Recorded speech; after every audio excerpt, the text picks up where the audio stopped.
there we go. Welcome back to the Game Smash Podcast. As always, I'm your host, William Liberty, and with me is... Boaz Muhammad Yusuf. And today we got ourselves a very packed podcast. So, we've got pretty much a bunch of stuff got announced with Blizzcon. We're mostly going to focus on what got announced at Blizzcon. There's a couple other things that happened this week, but we're going to focus on Blizzcon because there's lots to talk about. So we got new Hearthstone expansion announced, Mean Streets of Gajestan.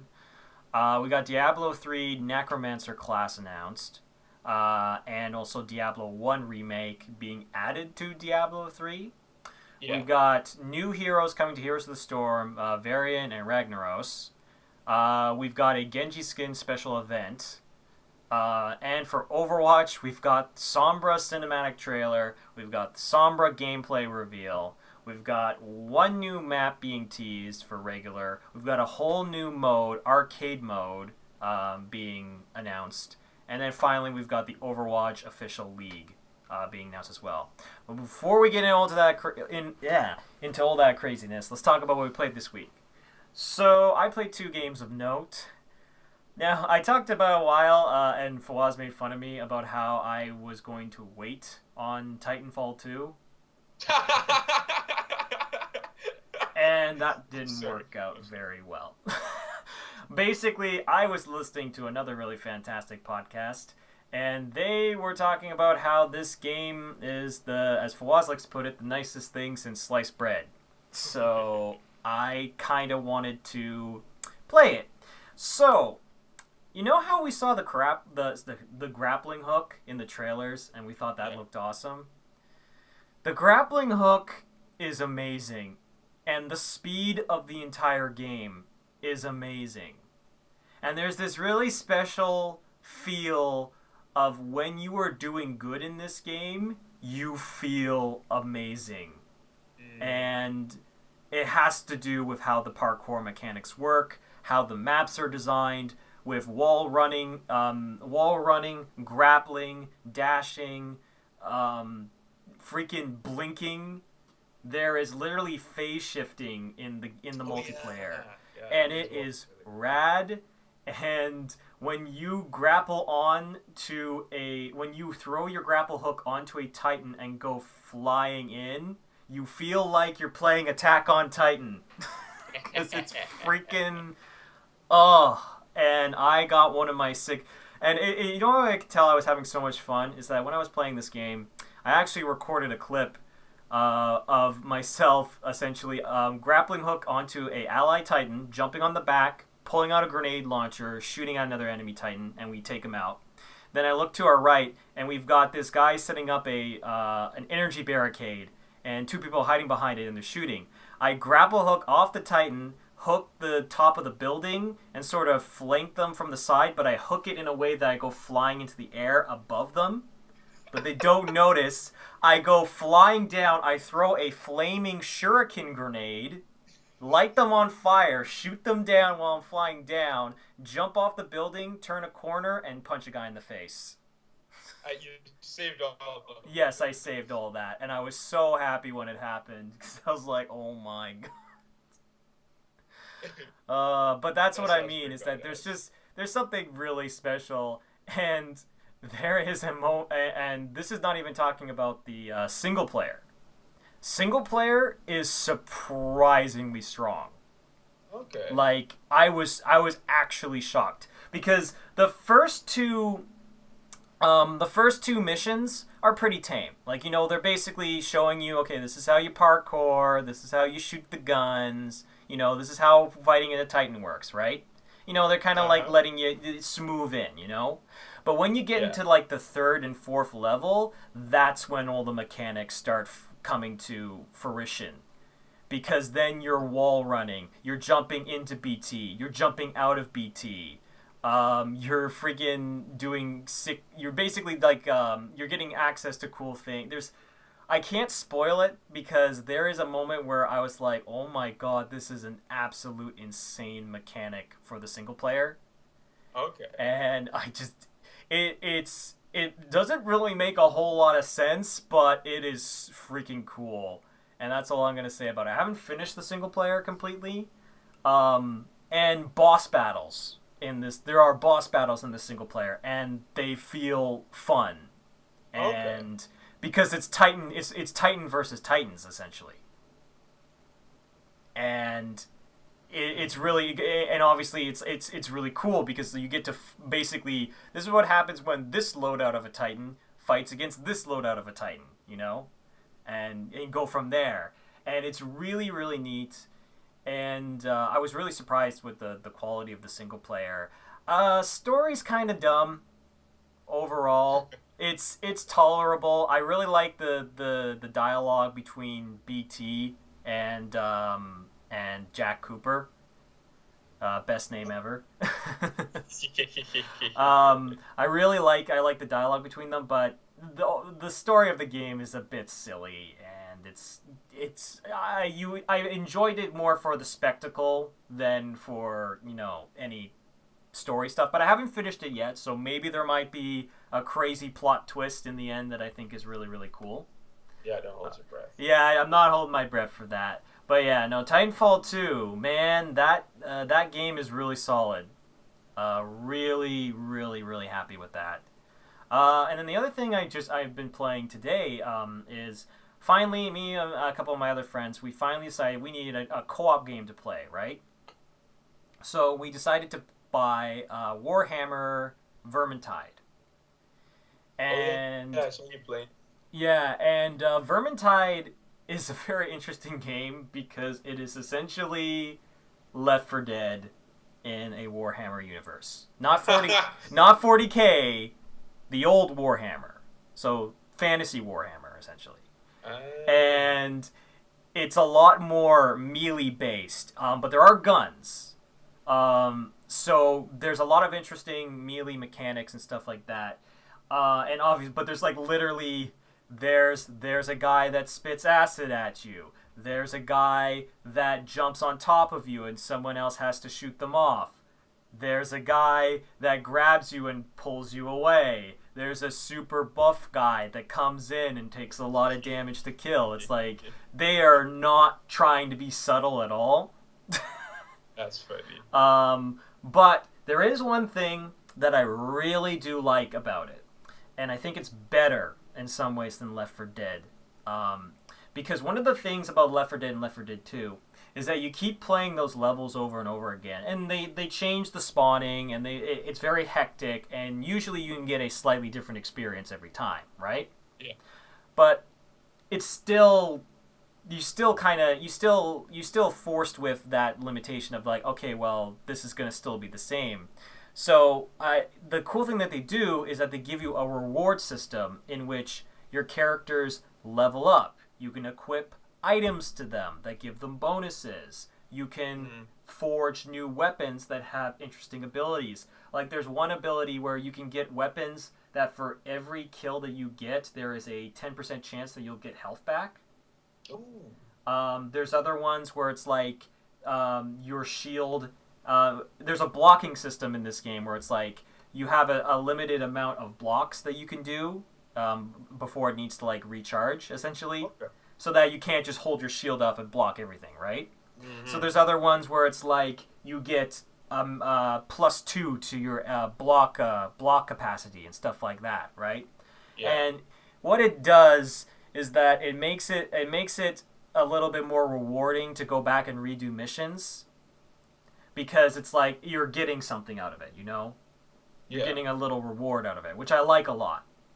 Not liking the RNG I'm getting, because the class I play is the Witch Hunter, and it's a really cool class where you have a rapier and 2 flintlock pistols. And the problem is that I haven't gotten a single weapon. I keep on getting weapons for all the other classes. And I even have a special trinket that you put on your character, which is supposed to boost your chances of getting weapons for that class. And I still haven't gotten any.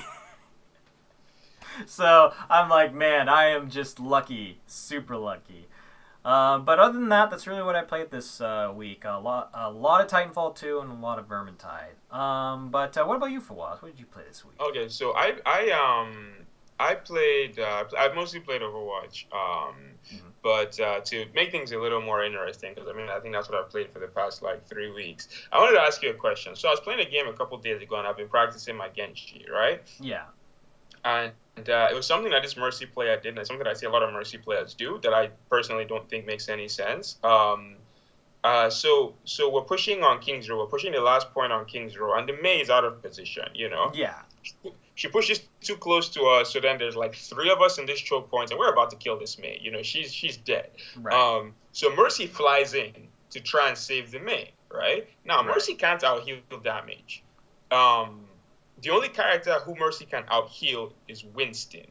If Mercy is healing someone and Winston is shocking someone, the person either won't die or it'll take them so long to die that it's almost irrelevant, right? So that's the only person that Mercy can out heal. So when someone is out of position and about to die, you flying in there, and okay, let me tell you how the play went. The Mercy flies in, she saves the Mei. I pop Dragon Blade, I kill the Mercy, I kill the Bastion, and then I kill the Mei, right? Right, yeah.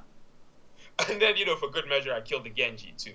But yeah, I see a lot of Mercies do this. And I understand the idea, right? You see your teammate about to die, and like you have to get into that mindset of I need to save every teammate. However, you can't save everyone, right? Yeah. And personally, I've always said that a Mercy's life is more important than practically everybody else on their teammates. So if that Mercy had sat, I mean, it's hard for you to visualize this. No, but I can see the situation, because the thing about Mercy is that, yes, you want to fly to people and you want to save them. That's the best thing about her. You fly in, you heal, you top them off to full, and then you fly away, right? Mm-hmm. But the thing is that she is more useful as a backliner because you can sustain like crazy. Because if you're behind your team, it's going to be harder for them to hit you, and then you can just sustain the fight for a hell of a long time. So it's better to do that, because in all hindsight, you should never be in the front as Mercy. You should never be in the front as Mercy. You should be maybe in the middle or near the back. If you're in the front, you need to fly to someone and get the hell out. Yeah, because like I just see it a lot. I see almost every Mercy do it, and it just confuses me, because at that point I saw that she flew in to save the Mei, and I was like, fuck the Mei, I killed the Mercy instead, right? Right. And then I ended up killing the Mei anyway, right? So it just baffles my mind, because I mean, first of all, you're Mercy, you're the easiest support to kill in the game. Mm-hmm. Then you instead of hiding in the back line to make it a little harder for her, because if the Mercy had hid behind the Bastion, healing the Bastion, I would have never gotten to her. Well, I would have gotten to her eventually. I'm Genji. But it wouldn't have been as easy. Like, she made it so easy for me. It was so funny, because I'm sitting there in this spot, and I'm fighting this Mei, and I just see a Mercy, and I'm like, oh, sweet baby. And I just bust. Honestly, even if I traded Dragon Blade for the Mercy, I would have been perfectly fine with it. It just so happens that I got 3 of our teammates in the process. Yeah. So yeah, man, like I was because I record the videos, I record the matches, and I just rewatch them. So a lot of times to critique my gameplay, but a lot of times I see stuff that other people do, and I'm like, this, why do people do this? Like that same game I'm playing, and there's an Ana on my team, and we're pushing the payload. And then the Ana starts pushing forward. And I'm like, what the hell are you doing? So then, she gets ganked, right? It's because there is this mentality, I feel like, with just general Overwatch players, who is like, oh, there's nobody else pushing the point, I have to push the point. No. We're on the payload. Me and her are on the payload. Okay. And then she leaves the payload. Oh, she's leaving the payload? Okay, that's complete. That's just silly. Because, you shouldn't leave the payload. You should stay there and cap. And cap. And with Ana's case, if you're going to leave the payload, you should be leaving to get yourself farther back so that you can use the range that Ana has. So exactly. Yeah. And I don't understand. I was playing a game with one of my friends, and we're together, and I just see him walking towards the enemy. as Anna. And I had to tell him, I was like, Anna, fall back. And he's like, oh, yeah, right. And then he starts falling back. Because I'm like, what? You know, obviously I didn't scold him. But I'm just sitting there, and it was like something took over his body. Something took over his controller, and he was just like slowly moving towards the Reinhardt. And I'm like, what exactly do you intend to do against a 500 HP character as Anna Amari? Seriously. Anyway. But yeah, that match in particular. And just because ever since I started playing Genji and Winston, and Genji and Winston are two characters who just like they feed on Mercy, right? And it just made me realize, I don't know, maybe Mercy's really easy to kill. Oh my god. Yeah, like, well, as a Mercy player, like, she is probably because the thing is that she is tethered to people, and she doesn't really have a gun out. And when she has her gun out, it's decent, but it's like it's not gonna save you. And if you 1v1 someone with a pistol, that means they're either really bad or you're really, really good, you know? And, like, it is a difficult mentality, I find, with a lot. Because I feel like what happens sometimes is that a lot of people play attack, right? Yeah. So they get used to this rushing mentality. And then if they want to try and play something else, their bad habits sometimes can transfer over to, you know, to other classes. And it's like you're rushing as a support. You shouldn't be doing that. There's very few situations in which you want to be rushing the point as a support. There's only one situation where you should be rushing the point as a support, and that's if you're about to lose the game. Like, yeah, like for example, like there's like a couple situations where maybe if you're Lucio, speed boost in to try and keep the overtime ticker going, maybe that might be something that could work. Or in Mercy's case, if a lot of your players have died and you've got your res available, go in, res them up, try and fight the point.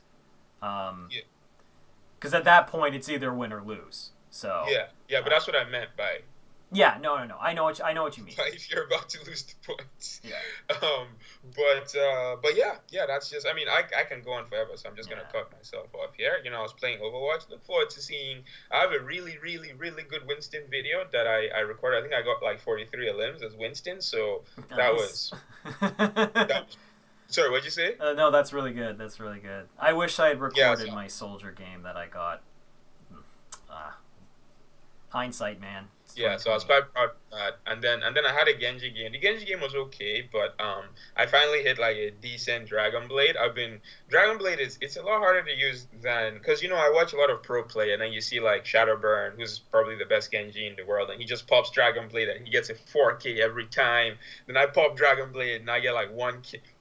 And then I get killed. So I've been struggling to use it, and I'm trying to get better, and I think I'm getting better. But yeah, look forward to those two videos. Anyway, that's enough babbling about what we played. Let's get to some news. So BlizzCon happened this weekend, as you guys obviously know, and Blizzard did not hold back. They did not hold back at all. The first bit of news is a brand new expansion for Hearthstone called The Mean Streets of Gadgetzan.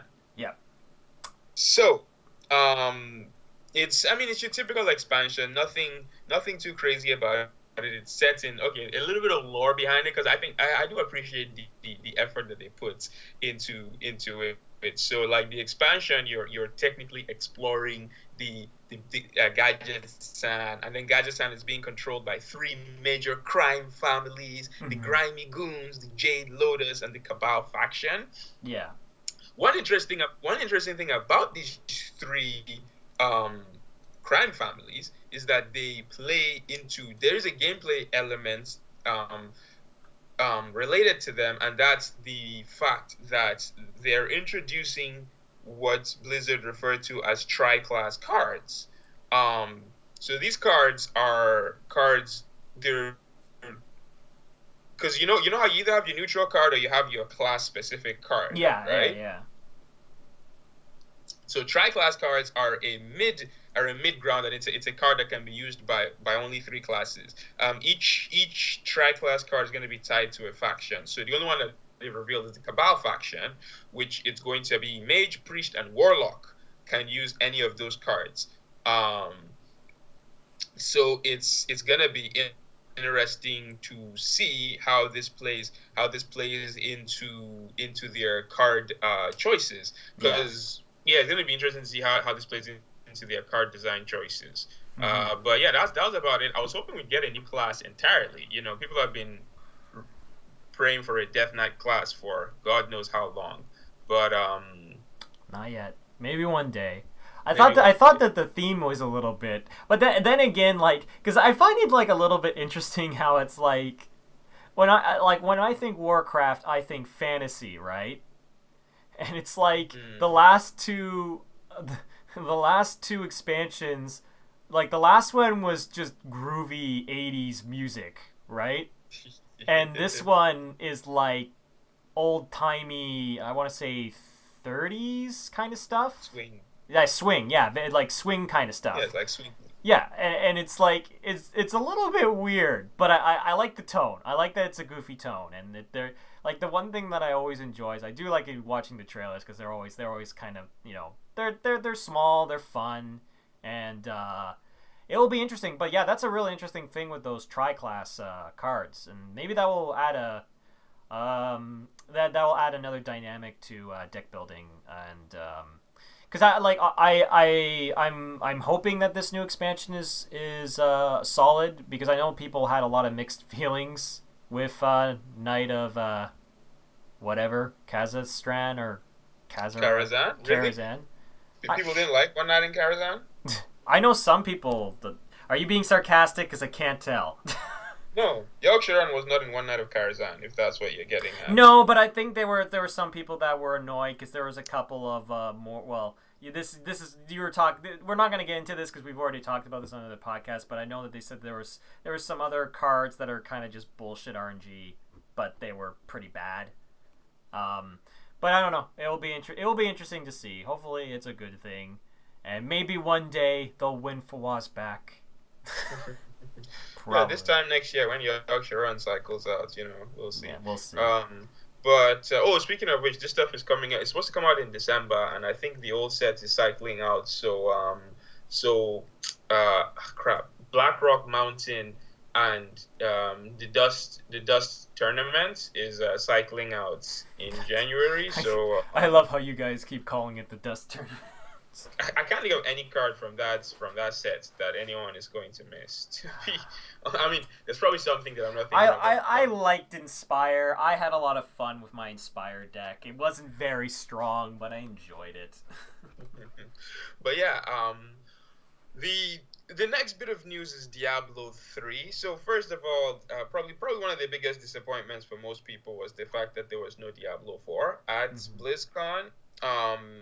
Because I mean, realistically speaking, Diablo 4 was the only big game that you could expect. We weren't getting a StarCraft 3.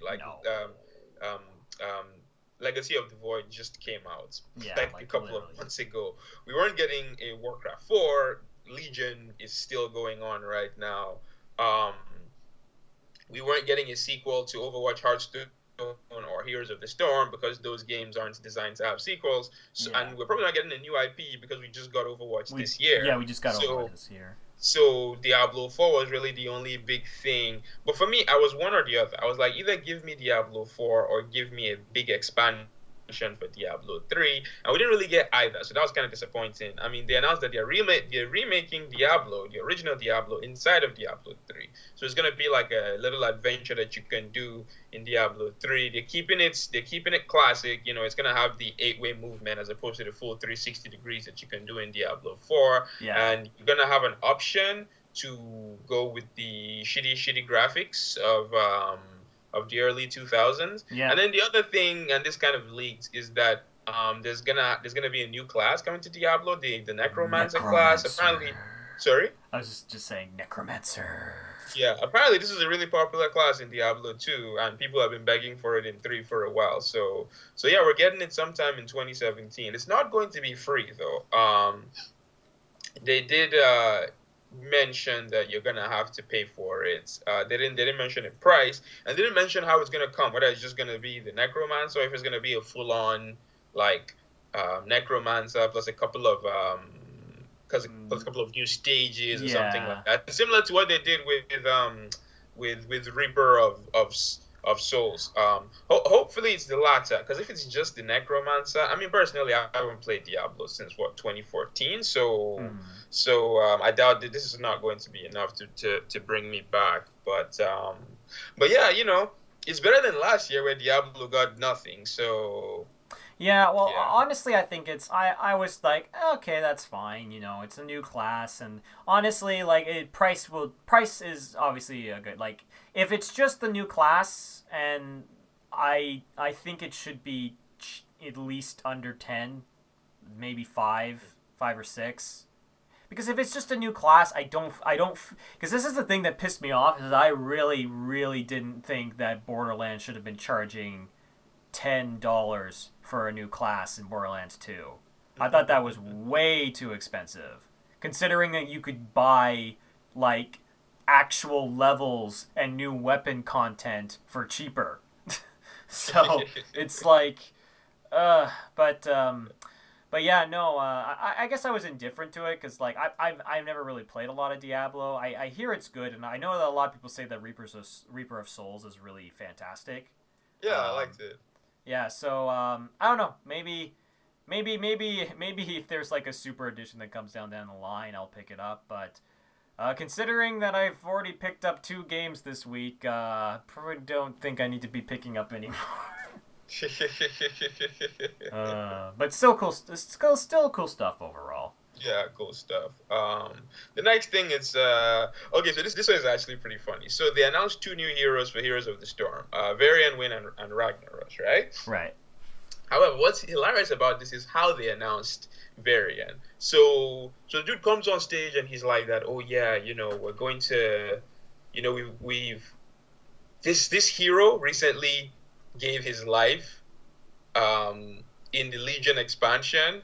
And we're going to honor him in Heroes of the Storm. And I'm like, Varian is dead? What? And then I go online and I actually look up the cutscene. And I'm like, are you kidding me, Blizzard? Spoiler alert, this literally just happened. Like, wow, yeah, I didn't even think of that. That's pretty nuts. Yeah. And I'm just sitting there like, no, to be fair, I was never going to find out because I'm never going to play WoW. Well, yeah. So it was always going to get spoiled for me, but I just found that, and I'm not actually mad about it. To be fair, Varian's the guy that was in the Legion trailer, the guy with the knight, right? Yeah. Varian's like the I don't want to call him the main guy because there is no like main guy in World of Warcraft, but he's been the leader of the Alliance for a very long time, and he's probably because there's one person you think of when you think of every race. You think of Thrall when you think of the orcs. You think of Sylvanas when you think of the undead, and you thought of Varian when you thought of the humans. So that Varian was a very, very, very big character. Yeah. So this is actually kind of a big deal for Warcraft fans. Now, I mean, Varian wasn't in Warcraft 3. And Warcraft 3 is the only Warcraft I ever played. Varian was still young in Warcraft 3, so I don't have that connection to him. Like, now if they told me that Thrall was dead, I don't know how I'd handle that. I'd probably break down or something. But yeah, and this isn't to get too in depth with this, but because after I watched the Varian video, YouTube started suggesting a bunch of other Legion videos. A lot of people have died in Legion. Oh my god. That's I guess that's one way to get people to I guess care is that if you want us to raise the stakes. I actually appreciate that because I felt like the cast was getting kind of crowded. And thin out the herd. Yeah, I felt like the cast was getting kind of crowded. Adding the fact that Illidan came back from the dead. Well, that's the only person I can think of off the top of my head. But yeah, adding the fact that Illidan came back from the dead. Oh yeah, Gul'dan came back from the dead. And then the last expansion took them back in time and brought everyone back from the dead. And it was getting very, very crowded. So I'm kind of glad that they're thinning the herd a little bit. And I like the fact that no one's safe. Varian, like I said, was a very, very big character, and they killed him off. Then I'm not gonna get into the other characters that got killed off, but it's. I was shocked. One of them almost made me a little teary-eyed. I can't say. One of my favorite cards in Hearthstone. That's pretty much all I'm going to say. Got killed. Oh my god! Did they killed Yogg? He's got jokes. Anyway, he also announced that if you There's this new event called Attack the Nexus or something. I forget what the exact name is. Shout out to Game Smash for the accuracy. Accurate gaming news. That's us. But the big deal here is that if you play 15 games of Heroes of the Storm with a friend, that's the caveat. Yeah. If you play 15 games of Heroes of the Storm with a friend, you will unlock a really, really slick Oni Genji skin for Overwatch. You unlock the skin, you unlock the spray, and you unlock an icon. So look forward to me putting Heroes of the Storm as the game I've been playing. Look forward to Fawaz will not have a friend in me if he doesn't buy a mouse. I'm going to buy a mouse. Oh my god. This dude made such a big deal about the fact that I want a laptop without a mouse. It's like, it's not 1995. Garbage. Okay? Some people do own computers without mice. Yeah, the gamer who buys a Mac and doesn't have a freaking mouse on his... Oh, god damn it.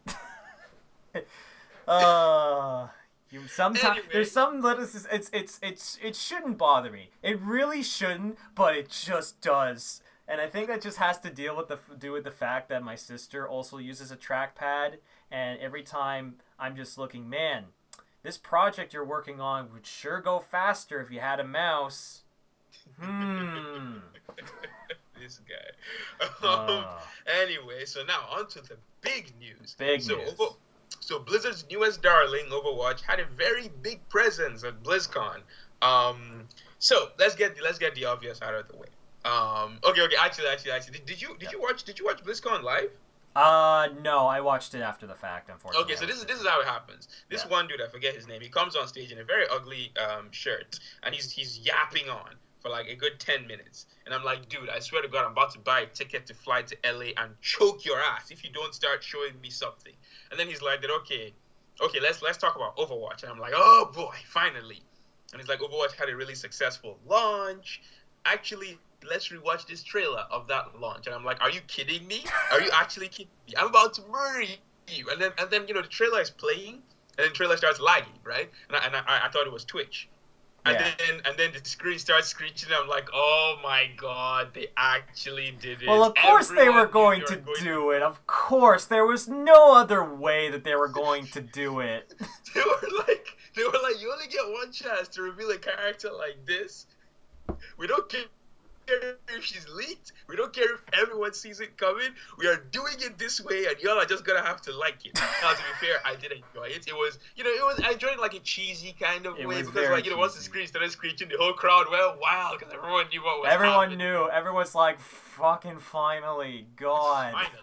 So yeah, they released a new short called Infiltration, and I actually wanted to touch on the short really quickly before we actually get to. So I mean, obviously the short reveals Sombra, and she was working. We're not gonna get into too much detail here in case you haven't seen the short. It's a pretty cool because there is actually kind of interesting spoilers in the short. Yeah, one thing I wanted to touch on about the short though was Reaper, right? And this is a quick digression.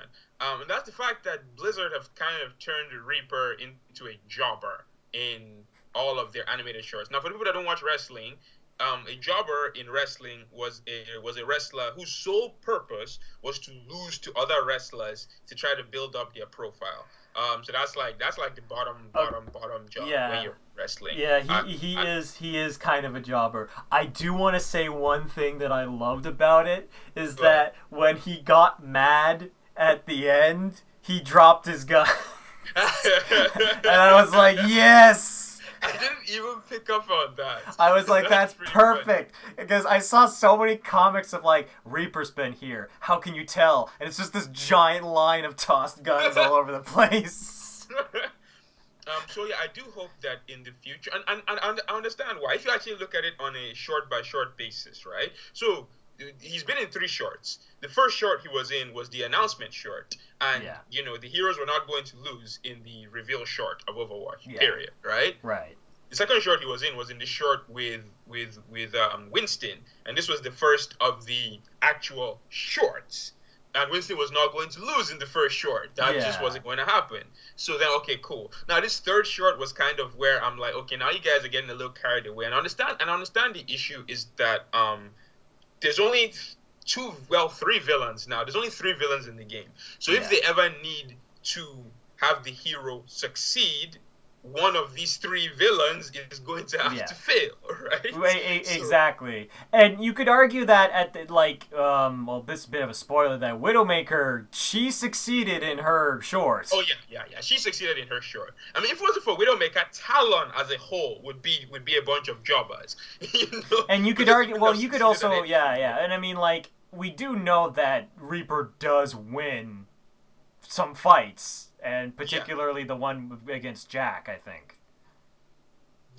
Right? Well, actually, in the comic he loses. He's about to beat Jack, and then Anna shows up and saves him and saves Jack. So yeah. But anyway, that's enough about that. Let's get into the actual Sombra. So Sombra.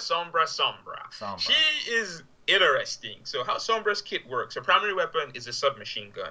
It does decent damage. The damage isn't crazy. It has a lot of spread, so you have to be very, very close to them to really do damage, which is not going to be a problem for Sombra because of her abilities. Her passive is so freaking nuts. Yeah, we'll get to the passive last. So her first ability is that she can turn invisible. She turns invisible for, I believe, let's say 6 seconds. For about 6 seconds. I think about 6 And when she's invisible, she gets a movement speed boost, which is equivalent to Soldier 76's dash. Right. Any damage she takes, any damage she does, and using any of her other abilities, so her hack, which we're going to get to, using her hack de-stealths her. Taking any damage and doing any damage also de-stealths her. Widowmaker's ultimate, Hanzo's Sonic Arrow, and Soldier 76's ultimate all will find her if she's cloaked. So there's that. Then her next ability is her alternate fire, which is her hack. So her hack, it's her alternate fire, like I said, and when she hacks someone, that person loses the ability to use anything that has a cooldown, pretty much. So if you hacked him, for example, he could still find the hammer, but he can't flashbang and he can't roll.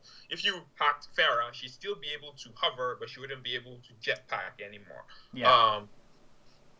So, and I think, and then also hacking them lets you see if their ultimate is ready. Yeah, if you hack someone when the ultimate is ready, a little thing appears above their head that lets you know that it's ready. So that's pretty cool. Then her next ability is a teleporter. She throws a little grenade, and then wherever it lands, 15 seconds, for the next 15 seconds, she can teleport back to that location. Pretty crazy ability because it allows her to scout. She's pretty much the first actual scouts that Overwatch has. She can turn invisible. She can drop a grenade by her teammates, turn invisible, go into the enemy back line, figure out everything, where let's say the teleporter. I mean, no one is going.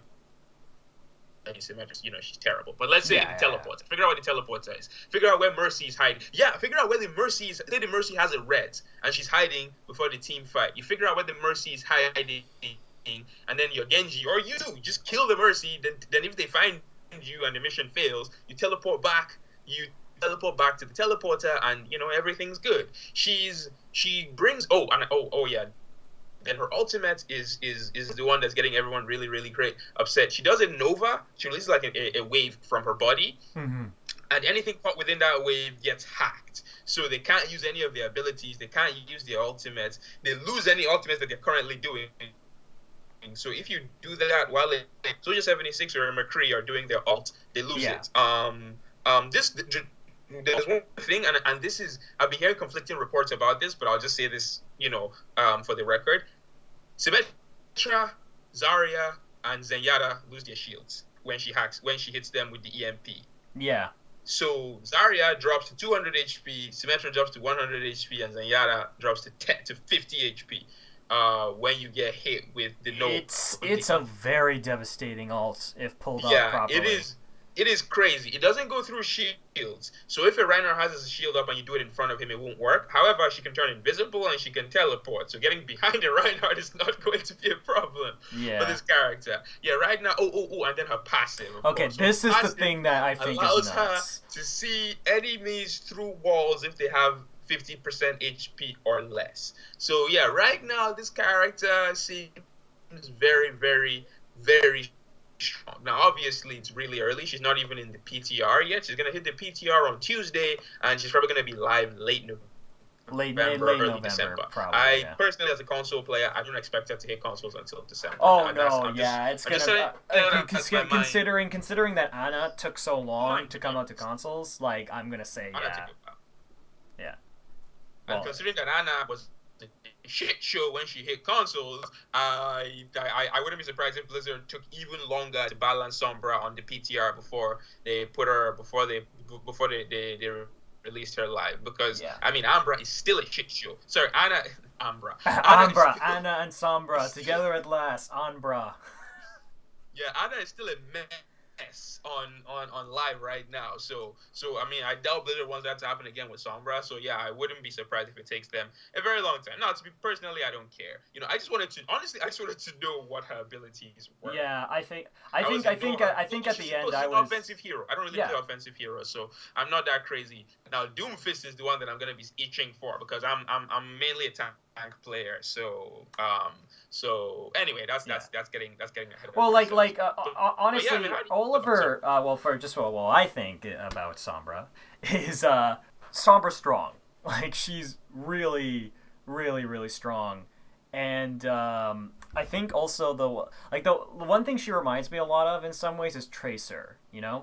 Where she has a lot of maneuverability. She can bounce all over the place. She can do a lot of scouting, right? Yeah. And I guess the one thing that she doesn't have, that even Tracer has, because Tracer can recall and get her health back, right? Yeah. So Sombra doesn't have that. So she has no way. She has a teleporter, but that doesn't heal her. Well, she can set up the teleporter at a heal time. Yeah, no, I am aware that she can do that, but that's more of a movement tool than anything else. Like, I guess you could say that it could kind of count as a heal, but I mean like just an actual like full-on heal ability. That's what I mean. She doesn't have something like that. She's not gonna drop like a first aid kit like Soldier. Yeah. But she does seem very strong. It's probably gonna be a lot of balancing work, I think, with her. But then it'll be interesting to see, because when I get my hands on her, because it might be a situation in which she might be really, really strong, and then but she's still very difficult to play. I mean, I've never thought that was a good way to balance characters. Anna was really, really strong but difficult to play, and well, now everyone's learned how to play Anna. Look how that worked out. Yeah, I guess I've never thought using difficulty to balance a character is ever a good idea. Now you might be. Here's the thing. I think what scares people the most about Sombra is that she counts as the most popular strategy in the game right now. Slow pushing behind the Reinhardt. She counts as that pretty damn hard. So if Sombra then encourages people to do other strategies, do more dive strategies with like a Winston and a Diva, because I think Diva wouldn't, because Diva can just spray and pray and hit Sombra. So because at the end of the day you just gotta do like 1 point of damage to decloak her, right? Yeah. So if Sombra's existence encourages more varied play, then I'm all for it. But this, it's way too early to tell right now. I mean, for all we know, all this stuff might look good on paper, and she might come out and just be too clunky to play on live. Who knows? But yeah, man. Just I was surprised with her kit. I was definitely surprised. She looks insane on paper. I'm not even going to. Honestly, the ability that I think is nuts is her passive. The fact One thing I actually forgot to mention. Yeah, her passive allows her to see. We did mention it, but once again, we'll stress this. Her passive allows her to see through walls when an opponent is at 50% health, which means if she's having a duel with someone and they try and run away, she's gonna know where they are. Yeah. So yeah, one thing. I mean, to be fair, running away was rarely ever a good strategy unless you are playing like Tracer or Tracer. But no, one thing I forgot to mention is that she can hack health kits. Yeah. And she can if she hacks the health kit, the opponent can't use it anymore. That's number one. And then number two is that she reduces the amount of time it takes for the health kits to respawn for her and her teammates. And I think the hack lasts like a minute, I think, like a good minute does the hack lasts. Mhm. So that's gonna be interesting too. I don't know how much actual like people are like talking about how that's like a big deal. I don't know how important that's actually going to be because in most competitive matches, you're not using health kits. You don't want to use health kits because You you want don't your you don't healer. want to use health kit, but there are certainly characters that rely on the health kits. Yeah, but even then, like you want your healers to farm their ults off you, so you generally, because I mean, even Tracer, okay, sure, you have to one health kit. It's still Tracer. She's gonna get to the other health kits.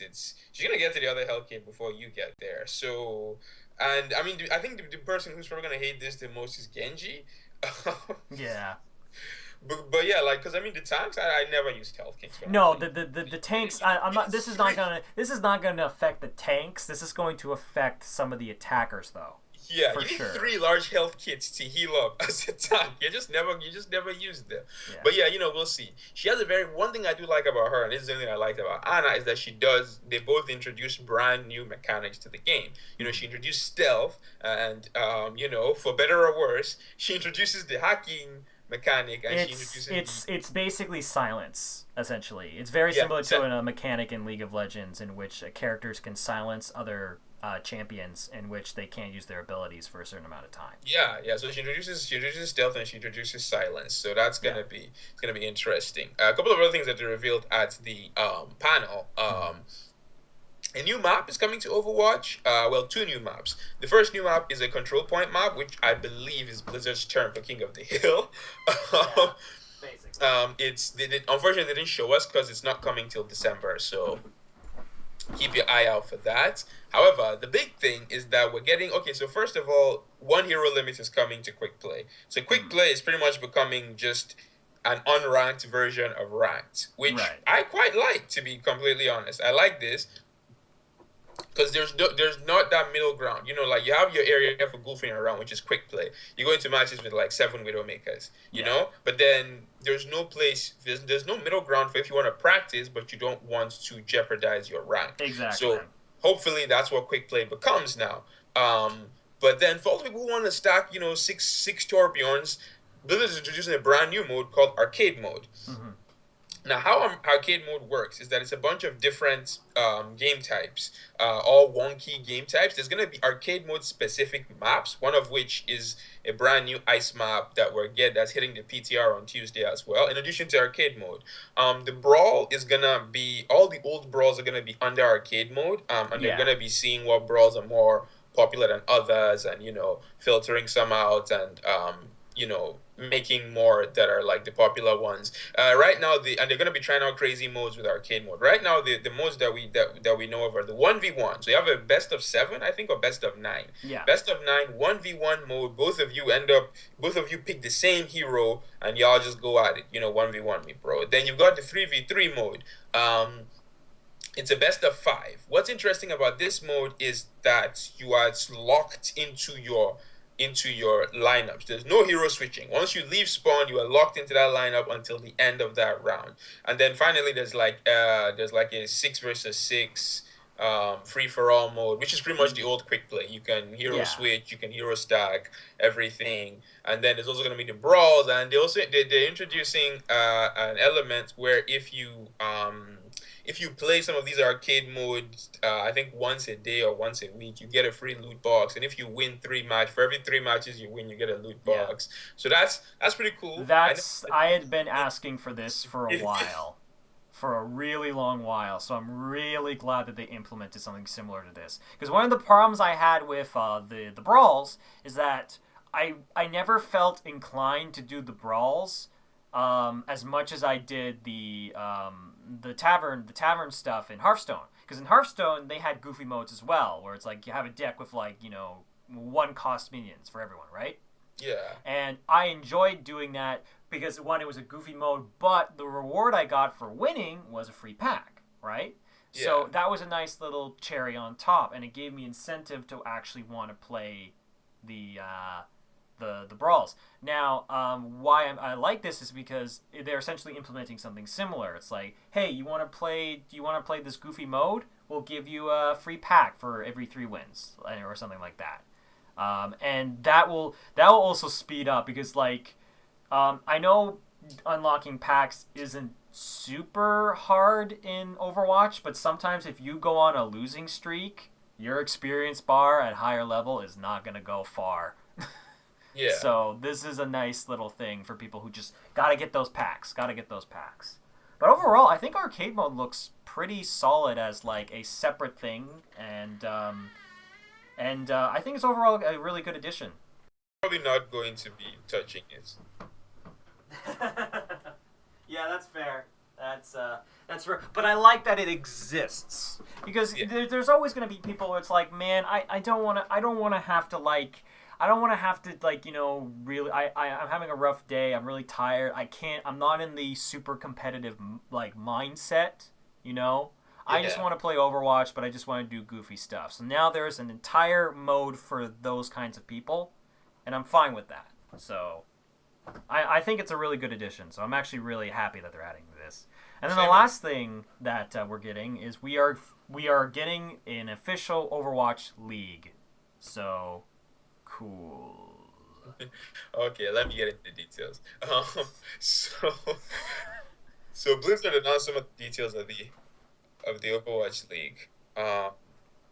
It's gonna it's starting sometime in 2017, Mm-hmm. and it's gonna be like a full on sports league. You know, you're gonna have winners, Mm-hmm. teams that are tied to major cities, and there's gonna be like a combine where people play and get drafted, and then the players are all gonna have contracts with benefits Mm-hmm. and all that good stuff. And then I'm guessing there's gonna be LANs and tournaments and playoffs, and it's just straight up like a full on league. It's a really Yeah. cool idea. The one thing is that I don't know how this is going to affect all the already established esports teams. You know, is this going to run counter to them? Are you gonna have because like they just finished the World Cup, and the World Cup was something similar because the World Cup teams were different from the actual esports team.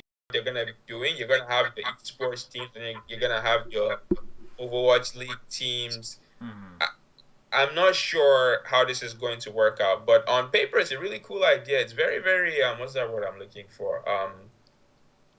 Ambitious. It's a very Mm-hmm. ambitious idea, and I'm looking forward to hearing more information on it. Yeah. Well, I also think that Blizzard has to kind of do something like this because as we seen what happened to StarCraft, right? Is Mm, how StarCraft kind of fell out of the esports scene and finally faded over time. So hopefully they'll be able to learn from their mistakes and make a solid league because I don't want to see Overwatch wither away over time. yeah, I want it to stay for a good long while because it's a lot of fun and I've it's, gotten a lot of enjoyment out of it.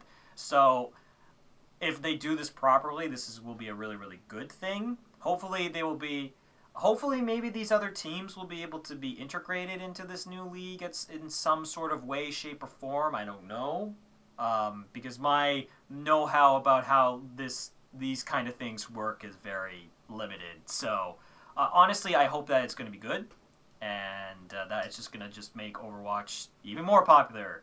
yeah. Because we you want to add another million players to the fan base, just start streaming that shit Yeah, on Twitch. But overall, this was a pretty good BlizzCon. This was pretty good. I mean, honestly, I only really wanted to see one thing. That was the one thing I cared about. yeah. But I think overall they announced a good amount of stuff. Um, Yeah. My only disappointment was the fact that like the Necromancer leaked, Sombra leaked, and even if Sombra didn't leak, we knew Sombra was coming. we There was knew no big something. surprise. There was no Overwatch, there was no StarCraft 2, there was no that moment, right? Mm-hmm. Pretty much everything was either leaked or was expected. We expected new Heroes of the Storm heroes. We expected a new expansion for Hearthstone. Um, but yeah, it's good stuff. Good stuff. Mm-hmm. So to round out, we got our question of the day from the lovely J Streets. J Streets. Yeah. So the question goes, could you read the question to me, Tanner? Well, he's basically asking us on the Wii U will officially stop production on the 4th of November. No. That is reported. That is It's reported. it's not confirmed. And considering we're recording this on the 6th of November and I haven't seen any headlines about it, I do not think it ended up being true. But more importantly, which I was going to get to, was what he's asking: is this a good or a bad thing for Nintendo? That is the basic gist that he's asking us, is that seeing the Wii U stop production, even at whether it's November 4th or in the future at what point, is this a good thing for Nintendo at this point? So I'm really curious of what your opinion on this is. So I think, well, like I said, this is confirmed to not be true. But Yeah. if it was true, I think this is fine. I mean, the Wii U. Let's be honest with ourselves. The Wii U is a dumpster fire. I'm pretty sure Nintendo. Obviously I don't know the finances here, but I'm pretty sure Nintendo is hemorrhaging money with the Wii U. So cut your losses and move on. The NX has a good buzz going. And, well, the Nintendo Switch now, but yes. Sorry, the Switch. Sorry, old habits. Yeah, the Switch has a good buzz going. It's probably going to sell a decent amount, and it looks like they finally learned their lesson. So just cut all the ties to that. Fresh start with the Switch in March, and cut all ties to the Wii U. But with that said, yeah. Yeah, if they announced tomorrow that was ceasing production of the Wii U, I don't think anyone would. Now to be fair, I do think that the timing is incorrect. You don't cease production of your console right before Christmas. That's that seems that's a little insane, bit a little bit crazy. Especially when your new console isn't coming out until March. That's no, you don't do that. But yeah.